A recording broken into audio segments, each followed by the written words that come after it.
hoşgeldiniz, que seas, bienvenidos. It's my pleasure to be here, and thank you, Noam, for your kind words of introduction. I'd like to echo that sentiment of reconocimiento, of thanks, first to the Stroum Center for Jewish Studies and the director, Noam Pianco, for providing such a hospitable and supportive home for Sephardic studies, and also to the Jackson School of International Studies and the director, Rashad Kasaba, for his embrace of our initiatives in Sephardic study and for the continued support of our endeavors here. There are so many people to thank with regard to all of the work and planning that has gone into making Dia de Ladino a reality. A special debt of gratitude goes to the Stroum Center staff, Sarah Zadis, Rosen, Kara Schoonmaker, Lauren Kurland, Ty Al-Khadef, Doria Nelson, and especially Emily Thompson, who's been instrumental to organizing tonight's event. I'd like to give a special shout out to a PhD student in the linguistics department, Molly Fitzmaurice, who, in addition to documenting Ladino as it is spoken right here, right now in Seattle, has played a key role in organizing tonight's Ladino Day as well as other Ladino Day programs. And I'm also happy to announce that we have some new members as part of our Sephardic Studies team, Ethan Marcus, McKenna Mezzestrano, and Sarah Ketchley, each of whom will be enriching different aspects of Sephardic Studies research, outreach, and programming. So bienvenidos to them as well. I'd also like to make special acknowledgement of the support from the Lucy Benveniste Cavish Endowed Fund for Sephardic Studies that was created by our friend Elliot in memory of his wife, Lucy, who was one of the most active and enthusiastic of the Ladineros. We sorely miss her very much, and Ganaden que esté. We are so happy to honor her memory and her dedication to her Sephardic roots with our annual Ladino Day program. And if you got the program, the paper program, you can see a picture of her there with Elliot. I'd also like to thank the members of our Ladino Day committee who are also listed on the program. This has been really a team effort that has brought together constituents from the university as well as individuals and institutions across campus and in the community. So I'd like to extend a special thank you to our co-sponsors as a testimony to the ability of Ladino to serve as a cultural bridge and I think as an inspiration that brings us across the entire Mediterranean world and beyond. And that's embodied in the language itself, with Spanish as its base, with its Hebrew influence and the historic use of the Hebrew alphabet to write the language. You could say that Judeo-Spanish is really a misnomer to describe this language because it only identifies two of the many influences of the language, the Jewish and the Spanish components. But given its Turkish, Greek, Arabic, Italian, French, Hebrew, and many other influences, I think it's better to think about it as a Judeo-Hispano, Balkan, Ottoman, Pan-Mediterranean tongue. That's not so, yeah, it's a mouthful, not so easy to communicate in a bite-sized form. But I think this helps explain why we have so many constituencies who have come together tonight. I'm proud to report that we have co-sponsors across two colleges in the University of Washington, the Social Sciences and the Humanities. And I'd like to thank the Departments of Spanish and Portuguese Studies, French and Italian Studies and Linguistics, as well as the Turkish and Ottoman Studies program in the Department of Near Eastern Languages and Civilizations. We are also grateful for our community co-sponsors, Congregation Ezra Besarot, Sephardic Bikor Cholim, the Seattle Sephardic Network, all of which together render Seattle such a dynamic and lively center of Sephardic life due to all of the activities organized and spearheaded by these organizations, which have become valued partners in developing Sephardic studies here. Now, some of you may recall, if you were here 3 Ladino days ago, back in 2015, this is the 6th annual Ladino Day, I had to dash off the stage after my introductory remarks as my spouse, Andrea, was in labor. Shortly thereafter, we were thrilled to welcome our first child, and fittingly, for a Ladino Day baby, the first words he heard were, "Ijiko," as I exclaimed, discovering and announcing that our child was a boy. And Vidal está aquí. Hi, Vidal. And our second son, Ezra is here as well. I think very fitting for a Ladino Day baby, Vidalico now speaks a mean Ladinglish. His only problem is that he expects everyone to know all of the Ladino words that he knows, and well, generally they don't, but he does figure out pretty quickly who is de los nuestros, and who understands and who does not, and he's very agile at code switching and moving back and forth between the appropriate languages.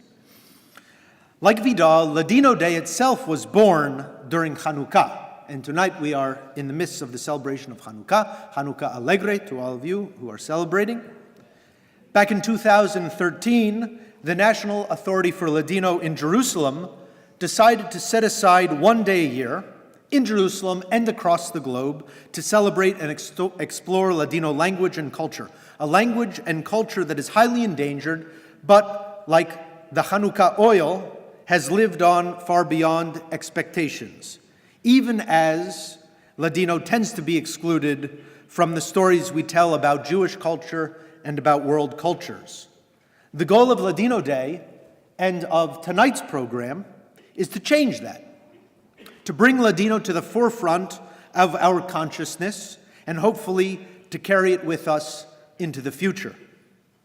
Now, as some of you may know, Ladino Day is a core fixture of our Sephardic Studies program, but also, as Noam mentioned, another cornerstone is our Sephardic Studies digital library collection, consisting of more digitized Ladino books than any other institution in the country. We have more books than Harvard or the Library of Congress, all of which have been collected from local families and institutions here in the greater Seattle region. These texts reveal the rich cultural, intellectual, religious, philosophical, and political worlds of the Ladino-speaking Jews across the generations, from biblical commentaries to songbooks, translated and original novels, political tracts on Zionism and socialism, newspapers, magazines, theater scripts, scholarly studies. They all reveal how Ladino once functioned as an all-engrossing language, a language of the home and the street, the synagogue and the market, the school and the public square. And please stay tuned. We'll be having a program in the spring where we'll be providing a first public glimpse inside the archive that we've been developing. So I hope you join us for that. We have generally lost access to that world of an all-encompassing Ladino culture. And if we think about Ladino today, to the extent that it even crosses our consciousness, we probably think nostalgically about food, the home, songs, but it was much more. Can it be so again? And that brings us to this evening's program. We are very privileged to have with us two special acts. I was well aware of François Azar's groundbreaking work in the field of Ladino culture when I finally had the opportunity to meet him back in 2015 when he invited me to Paris to be one of the keynote speakers at his Judeo-Spanish summer university. And yes, such a summer university does exist in the world.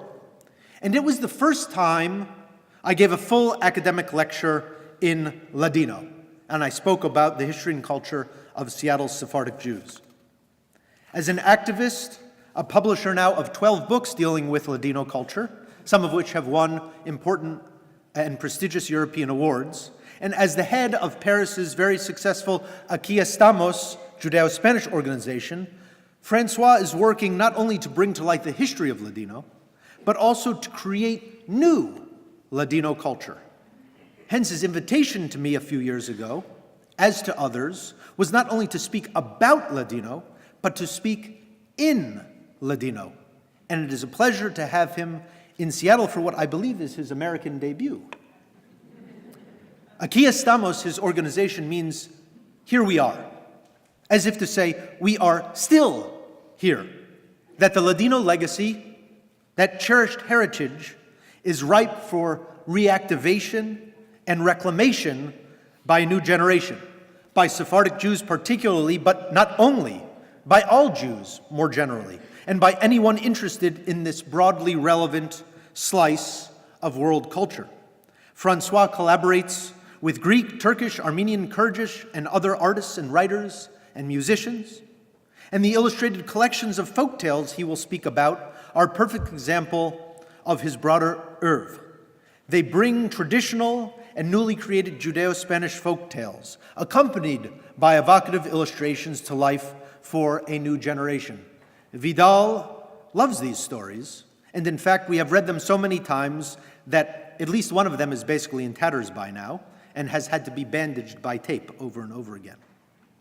François' work is also an important reminder that when we think about the center of Ladino culture today, we need not think only about Spain or Turkey or Israel alone. We may think about Paris as well as a major center, and we may take inspiration from that model and example and recognize that we too, seemingly so far away here in exile in the corner of America in Seattle, we too may be able to become a center of Sephardic studies and of Sephardic culture for the 21st century.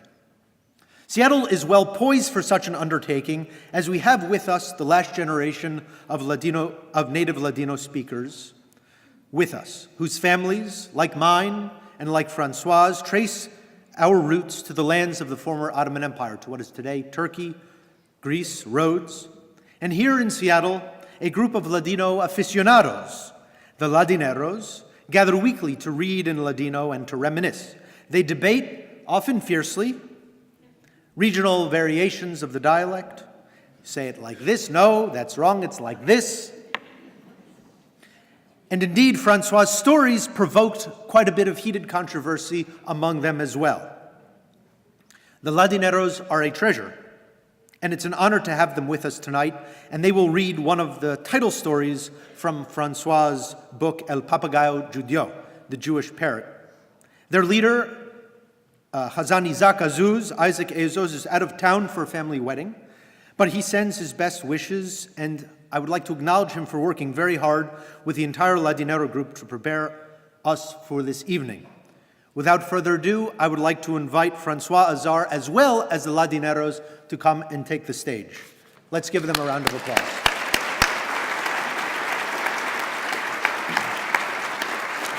Thank you very much, Devin. Thank you. Thank you.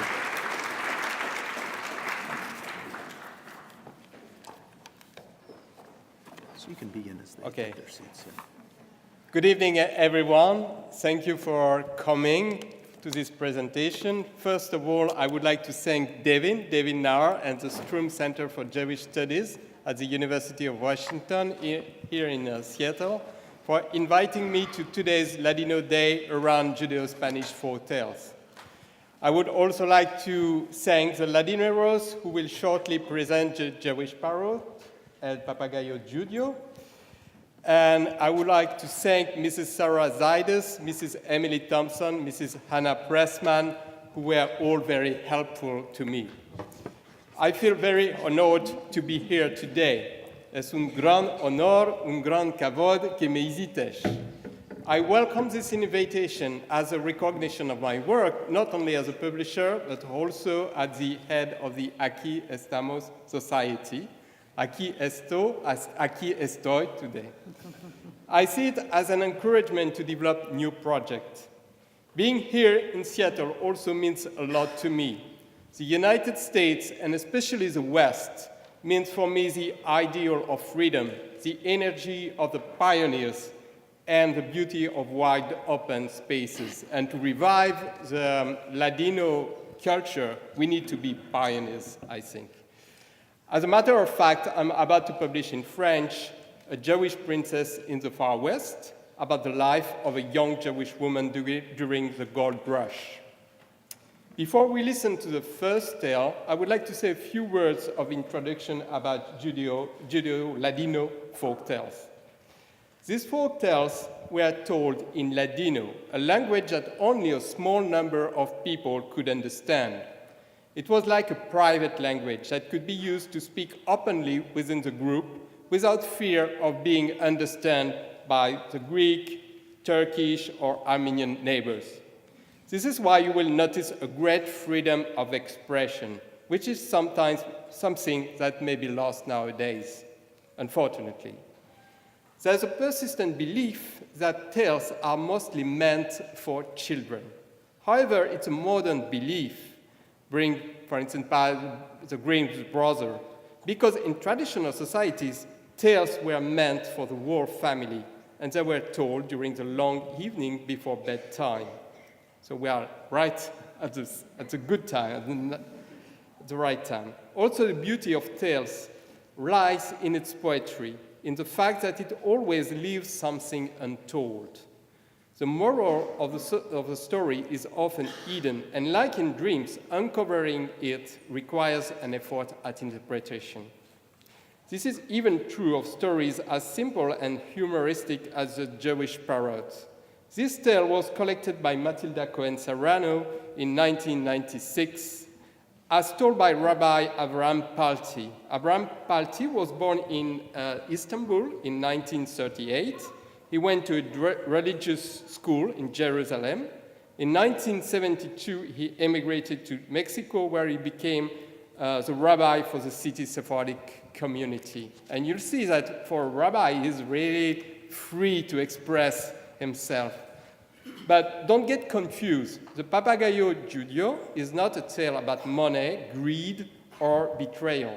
It's a tale about pride and vanity, and we have a lot of folktales, Judeo-Spanish folktales about this question, because we are very proud people. It's a good thing to be proud of our culture, of our ancestors, but it could lead also to problems. So pride and vanity in this tale is incarnate in this beautiful bird, which story you are now about to hear, told by the Ladineros.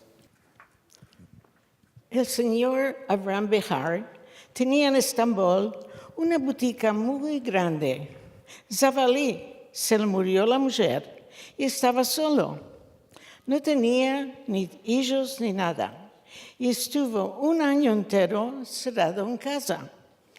En la de mañanica se iba al cal a decir Kaddish y después se iba a Minha y Arvit. Su amiga le dijo, Oye, ya pasó un año, cásate, tienes que casarte, bre. No, yo la quería mucho a mi mujer, no quiero otra mujer. Oye, mércate un perico para que tengas en casa una compañía. Tu casa está vacía. No. Mira, en Seattle hay una botica muy grande. Allí hay todo lo que tú quieres. ¿Cómo se llama esta botica? Se llama el Nordstrom. Vamos a ir a Seattle. Allí, cuando yo me fui en viaje, vi que hay un departamento especial lleno de papagayos. Mércate un papagayo. Lo vas a traer a tu casa. En la mañanica te va a decir, buenos días, señor Behar. En las noches te va a decir, buenas noches, señor Behar. Vas a tener una compañía. La verdad es que tienes mucha razón. Tengo de hacer un viaje a Seattle y visitar a Nordstrom. este monsieur Behar era muy rico. Tenía muchas otras boticas en Estambul, en Kapalichashi. Se fue a Seattle, buscó la botica de Nordstrom y se fue al departamento especial de donde hay papagayos. Vino la vendedora y dijo, ¿Qué quiere, señor? ¿Cuánto costan aquellos papagayos? De $100 a $10,000. Son muy caros. Escoge el que quiere. Quiero verlos en primero. Mira, Aquí tenemos un papagayo que dice aló. Aquí tenemos otro que dice günaydın. Si lo quiere que hable en turco, El señor Behar le empezó a interesar. La vendedora entendió que es judío. Le dijo, mira, señor, tengo un papagayo Djudió. ¿Un papagayo Djudió? Sí, ma es muy caro. ¿Cuánto vale? Vale $25,000. No importa, yo quiero verlo. la vendedora lo llevó a una camareta. En la puerta estaba escrito, Papagáyo Djudió. La vendedora arribó y Monsieur Behar vio un papagayo con una taquilla cerugá encima de su cabeza, como las de Israel. Apenas los vio, el papagayo abrió la boca. Shalom.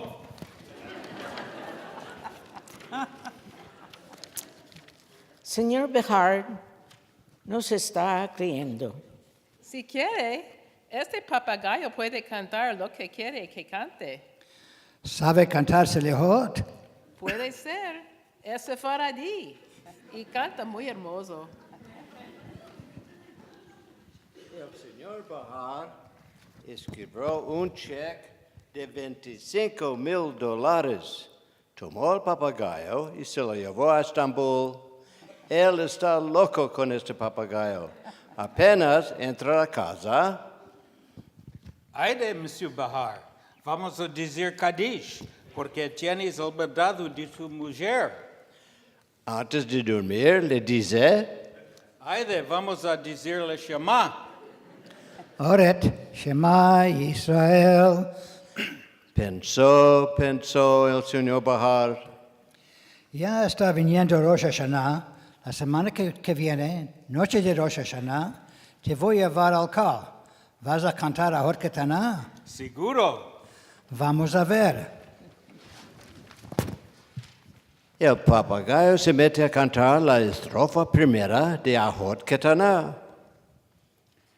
La nación judía recita oraciones, ella entona sus alabaciones. Oh Dios me lesina todas sus pasiones, termine la añada y sus maldiciones. Y se lo llevó a la sinagoga. Se fue al Kol Neve Shalom y señor Bahar entró con el papagayo en la mano. El chamás vino y dijo al señor Bahar, Monsieur Bahar, aquí no puedo entrar con el papagayo. Aquí animales no entran. Mira, este no es un animal, es un hazán. Monsieur Bahar, Buyurun, ma cómo va a entrar noche de Rosh Hashanah a Neve Shalom con un animal. Lo deja arriba a la azara de los mujeres. No, se va a sentar conmigo y tú le vas a decir al hazán machoro que no cante esta noche.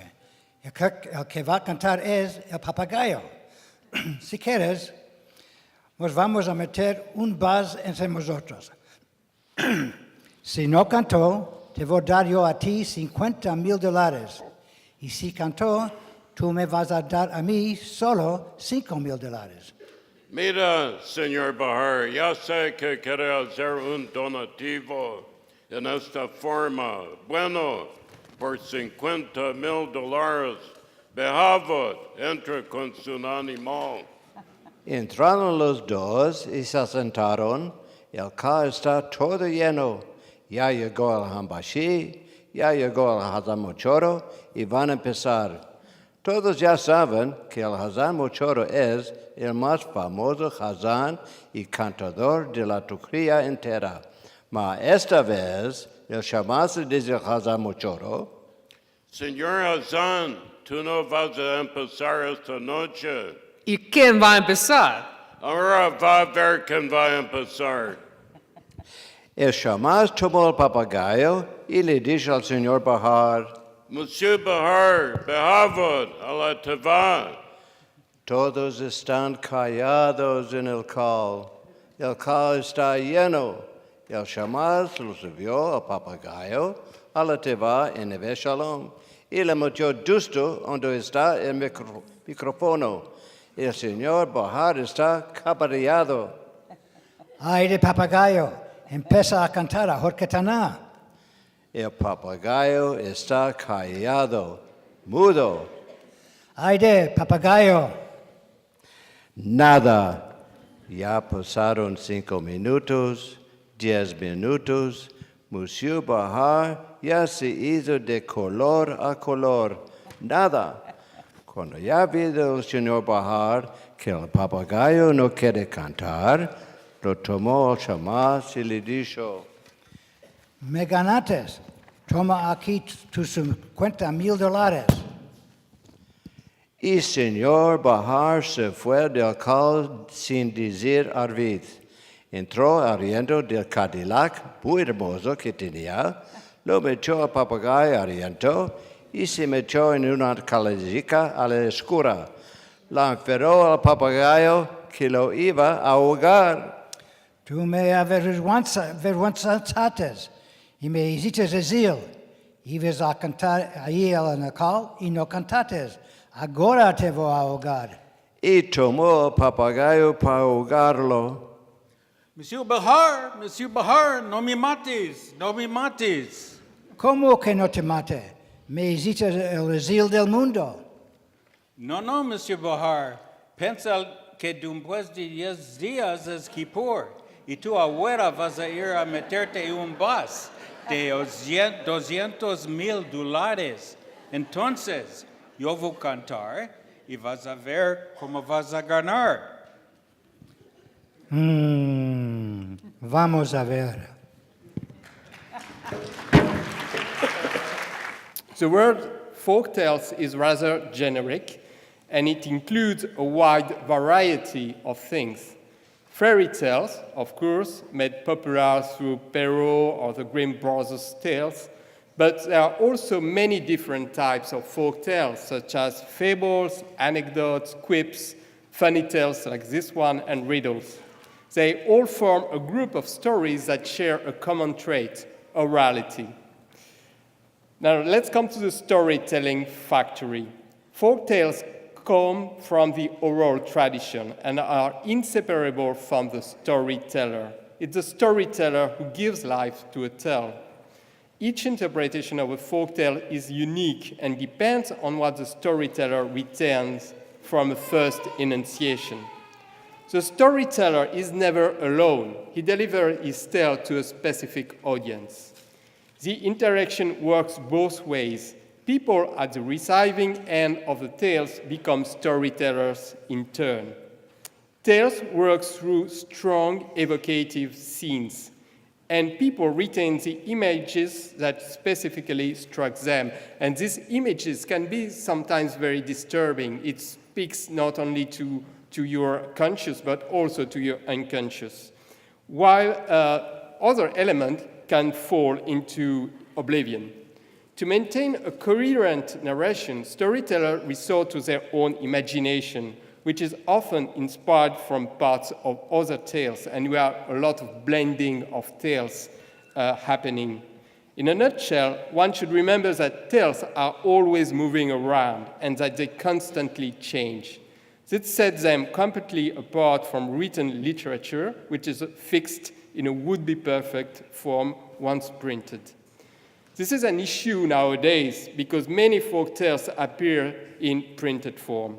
But the written word should not be a trap because tales are made to be told and modified, just like the Ladineros makes their own fashion, their own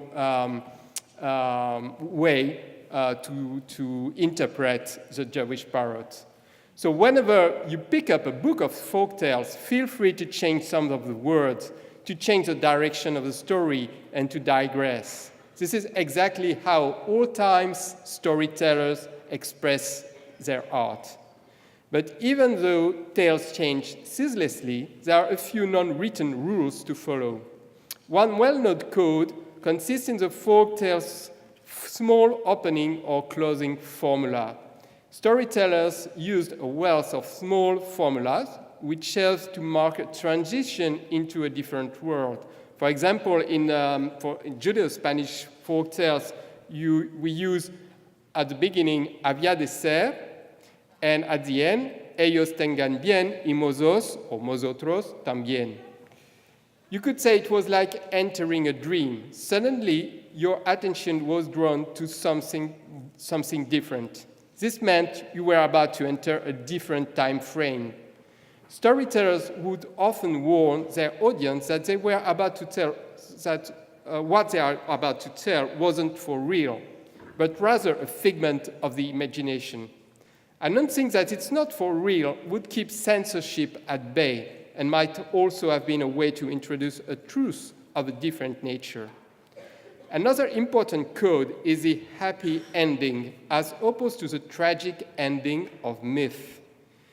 You could say that the folk tales, although admittedly popular, is like the optimistic facet of the myth. For example, this night I was reading about Cinderella. Cinderella is coming from a very old Greek myth, the myth of Hestia, a young girl covered with ashes because she's a housekeeper of the fireplace.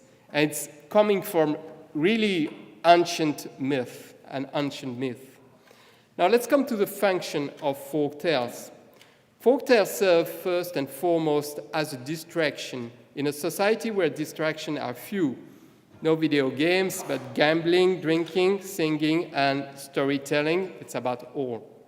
They are usually told during the evening while working on long and rather repetitive tasks such as weaving, spinning, pottery, basket work, or to mention a typically Judeo-Spanish example, preparing a trousseau. These are collective tasks related to ancient form of handicraft. And the storyteller is also a craft person of sorts. The storyteller is a well-known and identified figure in traditional society. The folk tales appears at a given moment during the evening. You never start an evening by telling a folk tale. First, you exchange anecdotes about the village, the family, news, and the storyteller is there, of course, but he waits patiently for his turn. And sometimes he even needs a little persuading to start. Often he would say, "No, I'm sorry, I forgot, I don't remember." And just when you expect it the least, he lets out the little formula, clicks, someone answers, cracks, and he starts telling his story. Telling a folktale later in the evening, close to bedtime, helps people to stay awake while walking at a moment where they are more likely to fall asleep. So, in a way, you fall into a folktale as you would fall into sleep. The aesthetic of folktales. There is a very dramatic dimension to the art of storytelling. Storytellers weave a bond with their audience by using familiar references. The choice of words is essential. The good storyteller is the one who uses the right word, a term that brings the right image to mind and penetrates the listener's imaginary realm. So a good storyteller is a master of words, someone who knows exactly which words to pick in function of their audience. And it's particularly, I think, important in the Judeo-Spanish world because we have a real choice, a large array of words we can use. Words coming from Spanish, words coming from Turkish, words coming from French, Greek, etc. So we have a large choice. So they will adapt according to the audience. A fascinating aspect of folktales is their outward simplicity, bordering on the simplistic. They use familiar elements of scenery, such as the forest, the river, the house, the path. However, this apparent simplicity hides far more complex elements. That is to say that there is an obvious meaning and a latent meaning in folk tales. And this is mostly expressed through images with strong suggestive powers that leave an imprint on the mind. Numerous parallels have been made between folktales and dreams. Many academics have used psychoanalysis as a key for studying folktales. But folktales differ from dreams in as much as they are the product of a collective elaboration from storyteller to storyteller, village to village, and people to people. They are not the work of just one individual, and with their much stronger narrative structure, they are far more elaborated than dreams. Folktales are also often compared to poetry. This is true in the sense that by using everyday words, it is possible to produce arcane, suggestive, and meaningful elements that reason cannot overcome. Now let's come to the storytelling. And this part is more about fairy tales, but it can also adapt to other kind of tales like novel tales. An initiatory journey often provides the narrative framework of folk tales. Folk tales have a pleasant way of evocating serious matters such as the transition to adulthood, the quest for identity, and the challenges of death. These essential issues are exposed in the form of a long journey. The hero is about to embark on a quest to ward off a spell, to find a lost sister, or to find his metamorphosed brothers. We travel along with the hero as he walks through a forest, which symbolizes the return to nature, when the hero crosses a bridge or falls into a well, symbolizing the passage to the hereafter. And as the hero progresses through his trials, he changes. The peregrination is evocative of the passing of time, of the journey of life. But contrarily to myth, in folktales, the hero can return from his journey. It's a round trip. It's very important. And this is a very optimistic idea because it means that time is reversible. At the end of his journey, once the goal is met, maturity or independence, the hero can go home bearing all the wisdom reaped from his journey. These folk tales travelers are searching for their identity. They are in the becoming. Folk tales tell us of the great journey of human life, a journey that ends not in death, but in a form of accomplishment. Now let's come to the origins of folk tales. Folk tales come from traditional societies, as I said before, which start to decline in the early 19th century in Europe. The Romantic movement is looking to reconnect with folklore, such as the Grimm brothers, who collected many Germanic folk tales, with the belief that they were treasures of German culture and that they bore traces of ancient Germanic myth. In the Judeo-Spanish realm, such collections occur later in the early 20th century. And for Yiddish culture, the main collection were carried at the late 19th century with Ansky or Perret, for instance. There is a shared belief that traditional societies are endangered and on the verge of disappearing.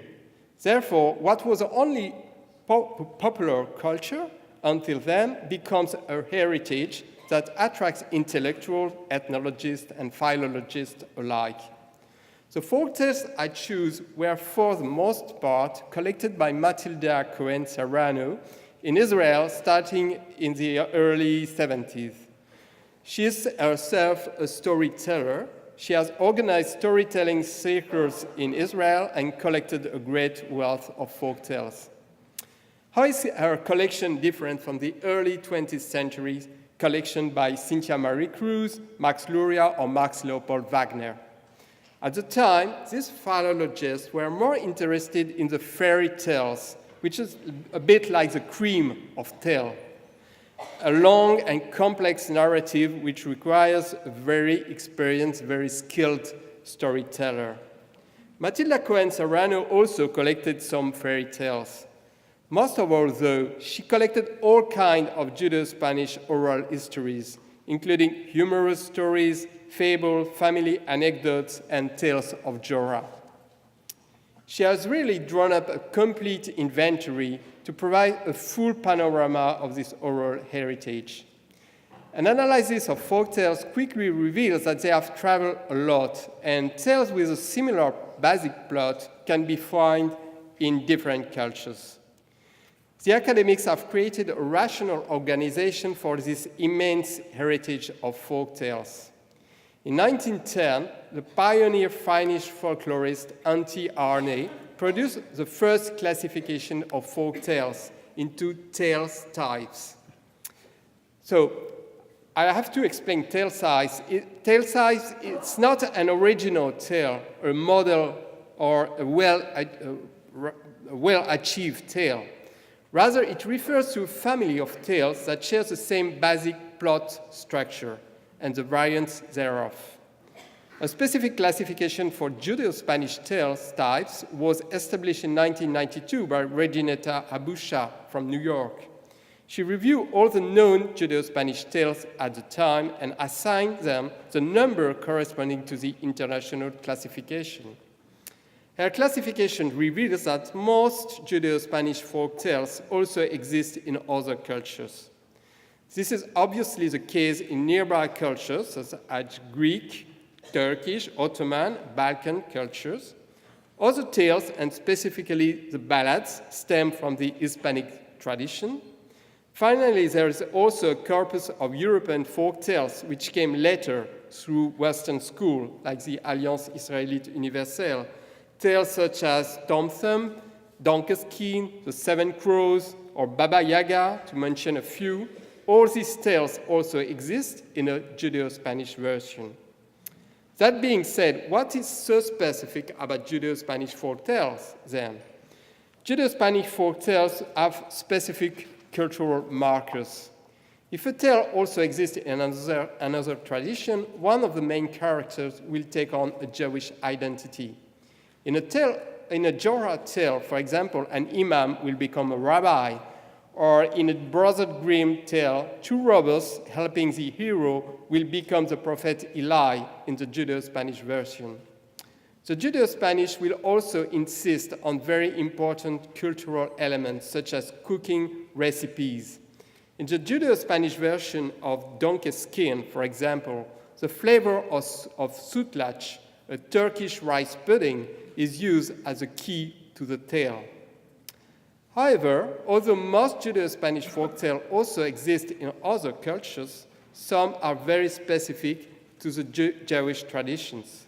For example, the tales of King Solomon or of Alexander the Great, depicting his relationship with the Jews, are part of the Me'am Loez, an encyclopedia of Judeo-Spanish Judaism. Some tales are also related to Jewish holiday, as the Seder of Pesach, which is the most important Jewish holiday for the Judeo-Spanish. Finally, there is one corpus of tales also shared with other cultures, which is very specific to Judeo-Spanish, the tales of Jorah. Tales of Jorah exist throughout the Mediterranean under different names. In Maghreb, Jorah is Kha and comes from the Arabized tradition. The figure already existed in medieval Iberian Peninsula before the Jews were expelled. When they relocated to the Ottoman Empire, they came across a similar character from the Persian and Sufi tradition, Nasreddin Hoxha. The Judeo-Spanish amalgamated both traditions. They are very skilled at accommodating anything that comes from outside their culture. Therefore, they reinvented the character of Jorah after their own fashion. Jorah is a very complex figure, but I can sum up Jorah as follows. He's a fringe element, a scrounger of thought, someone who stays on the outskirts of the society. He's not a very pleasant character. He's a very selfish person, a profiteer, and he's completely devoid of common sense. a kind of enfant terrible. But when the community is in danger, Jorah is called upon. Wiser would the rabbis turn to him when they face a challenge. As it turned out, Jorah's mind works with a logic of its own. He can turn an enigma around by just playing on words or through syllogism. He perceives what others don't. He knows how to find the missing key for the community. And this character has on some occasion been identified in Judeo-Spanish community as a figure of the Marrano. The Marrano is someone who refers to a person of Christian culture who chooses to return to Judaism upon arriving in the Ottoman Empire. But beyond that, the Marrano brings another culture from the West, from the world of the Enlightenment. Therefore, he is a very proud individual with a superiority complex, and he returns to Judaism in a non-orthodox fashion. As maverick, Jorah is a problem for his community, but in the meantime, he can prove to be very helpful. Now let's get more focused on the Judeo-Spanish society, as we can see it through its folktales. Food plays a big role in every single folktales. It is a world, as I say, of orality. Folktales come out of the mouth and food goes in. Many tales deal with the infantile fear of being eaten and that what you eat changes you. In folktales, food is basically a magical element. And in Judeo-Spanish folktales, food is an omnipresent and slightly obsessively recurring theme. Mostly it serves to express the social inequalities between those who eat to the point of choking and the others who are there and would also like to enjoy the feast. For example, Moshiko, the starved servant who must hand out the dishes to the guests without being able to touch them, or Jorah, who fights for an invitation only to steal the choice piece from the house mistress. Certain types of foods carry a great symbolic weight. Bread or fish may express certain forms of desire, such as the desire to have a child, or the desire for a partner, as told in La Novia and Dulcera, Bewitched by Solika, where a young girl hides a secret food in her basket to arouse the prince's desire. In the same tale, honey symbolizes pleasure. In most of the folk tales, honey is a way to symbolize sexual pleasure. This is the same symbolic register as used in Judaism for the Seders of Pesach, Rosh Hashanah, and Tu B'Shvat, Las Frutas, as we say, where each food bears a symbolic and sacred value. Food also serves to express a relationship within a couple. In traditional Ladino society, the husband goes shopping and the wife cooks. Peace in the household, Shalom Habayit, depends on this collaboration, on this close collaboration, because health, fertility, and pleasure rely on food. Therefore, marital bliss depends on the good transmission of recipes between women. Any argument between men and women inevitably has a dietary origin and consequence. Many of the stories mention the anger or frustration of a husband who expects his wife to prepare him one of his mother or first wife recipe. Social relation. Many stories evoke social inequalities. This theme is outspokenly addressed, sometimes even very bluntly, in Judeo-Spanish folktales. Judeo-Spanish society is very divided between a handful of very rich people and the multitude of the very poor. This means that relations based on envy are pervasive. Folktales tell us that money always piles into the same hands and that misery bears down on the same heads. It's traditional society, it never happens again. Like in the proverb, cuando mucho, mucho, y cuando nada, nada. When you have a lot, you get more, and when you have nothing, you get less. This issue is addressed with fatalism and not in a spirit of rebellion. No yellow vest in the Judeo-Spanish world. It's a matter of destiny, and only a twist of fate can change things. That is why tales that deal with the theme of the Wheel of Fortune are so popular. For instance, we have published Regalos al Sultan, which is a typical Wheel of Fortune tale.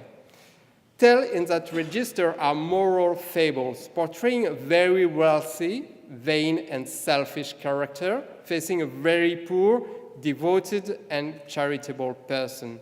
This shows that change in fortune relies on compliance with the law and never on an open rebellion against the establishment.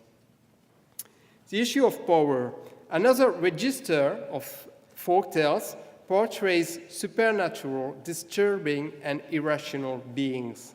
Los millores de nosotros, los de detrás de la pared, los de embaixo. This is a way to broach the question of power. Power is something very disturbing and dangerous, as the Judeo-Spanish see the mighty. And it's best to keep away from it. There's a saying, for instance, alejate del reinado, keep away from the throne. And so still, they are very low profile, you know. In Judeo-Spanish, we say the callades. We keep silent. We don't want to mix with mighty people. The compensatory function of folktales. At the end of the day, many folktales offer the victims of life a symbolic revenge. There is an ample repertoire, whether feminine or masculine, of marital tribulations. For example, mistreated wives who are the victims of an either ignorant, gambling, brawler, or drinker husband, or husband subject to their sour-tempered and tyrannical wife. And the helpless and desperate parents of an ungrateful son or of a lazy and frivolous daughter. Barminam, les choses de nosotros. Now let's come to business, because the Judeo-Spanish are businessmen at heart. The question of business come back very often through travel, where men journey far away to seek their fortune, often coming back empty-handed. Many stories also broach the matter of business rivalries between Jews, Greek, and Armenians, where each party tries to outwit the other to take advantage of a colleague or of a client. It's not a world of fair trade, not at all. Everybody is playing trick to each other. Business is often placed under the auspices of chains, as if it were a game. The Judeo-Spanish have a passion for games, something which is manifest in many of their folk tales. Now, the optimism of folk tales. Another antidote to fate in Judeo-Spanish folk tales is a figure of the man who desperately tries to succeed. This is a very recurring theme in Judeo-Spanish folklore, in proverbs, in sayings, for example. Only he who never despairs, tries his luck 100 of times, is worthy to be called a man, a Ben Adam. And we have a lot of sayings about that. Cada hombre es el patrón de su mazal. Each man is the boss of a change. Ventura para quien la percura. The chance for the one who is trying. Sin entrar en la mar, ninguno se empezará a nadar. Without entering the sea, nobody will learn how to swim. El que pensa mucho no se va a Jerusalem. The one who thinks too much will not go to Jerusalem. Now let's come a few words. It's how we worked on the iconography of the book, especially for the Jewish Parrot. So the success of the Jewish Parrot is largely due to the talent of Aude Samama and the quality of our exchanges during the 6 months, about the 6 months we work together. Nowadays, the Ottoman world seems very remote, exotic, and it's difficult to accurately represent a world that was still real a century ago. Through the magic of the paintings, this world and characters have suddenly been brought back to life. So I will show you how we worked on the Jewish Parrot, for instance. The first character in the book, Mr. Behar, is a rich merchant from Istanbul that we choose to show in the European district of Pera in front of the Camondo stairs that were built thanks to a donation of the Jewish banker, Abraham de Camondo. These are famous and very photogenic stairs that Henri Cartier-Bresson used in one of his most famous shots. You have this photography from Henri Cartier-Bresson. And to personify Mr. Behar, a very proud person, Aude eventually chose my own great-grandfather, Daniel Azar. This is my great-grandfather, as a model. And so it's come to this painting. We also had a central scene that takes place in the great modern Neve Shalom synagogue of Istanbul. We had several illustrations of ceremonies taking place there. In this one, Shimon Peres is at the Teva, and below you can see the Chazanim and the Shamash wearing a cap and their traditional costumes. And so you can see them here. The following tale, Mushon and the Pope, takes place in the more ancient context, the Ottoman Empire. During the first scene, Mushon, the water carrier, the Sakaji, meets the Sultan. For this scene, we choose the setting of the divan at the Topkapı Palace, the hall where the Sultan would officially receive his minister, the great vizier, and foreign ambassadors. Selim III, a very cultivated sultan and modernizer, was chosen to personify the vizier. He was one of the first to have his portrait painted, despite the prohibition on human representation in Islam. And for the water carrier, the Sakaji, we had several colored postcards that gave us a fair representation of this picturesque character. So that's the result of it. For another scene, we needed a different representation of the Sultan sitting on his throne. This gold throne is at the Topkapı Museum in Istanbul. It is the one on which Selim III greets the dignitaries of the empire at the entrance of the divan on this painting. You can see it on this detail. It's the same throne we have in the museum. And so this is a painting from these images. And another important scene is when Mushon meets the Pope in the stairs. But where to find a large staircase in Topkapı where everything is at ground level? With some research, we found the staircase of the Revan kiosk, which is perfectly suited to this encounter. So this is the Revan kiosk in Topkapı, and this is a staircase with the meeting of the Sakaji and the Pope. Another scene takes place at night at the Pope's house. We needed to show that it was nighttime, as well as to represent the residence of a dignitary of the Orthodox Church. So as to evoke the night, we choose to show a night watchman, the Bekeci. So this is the Bekeci. And his iron stick, who would knock at regular intervals, a familiar figure of Ottoman knights. And so this is a painting. And the facade of the Pope's residence is inspired by a villa in Rhodos, and you can see the decoration. This is in Lindos, in the island of Rhodos, and we kept the same decoration.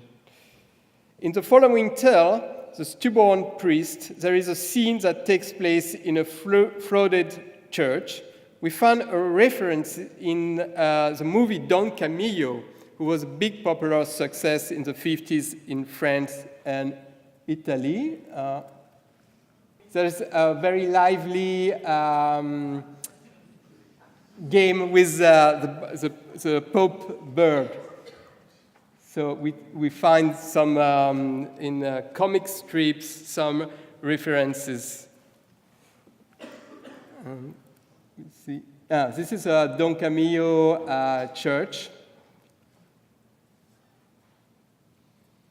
and how we made the paintings. And to the end, the last tale ends in hell.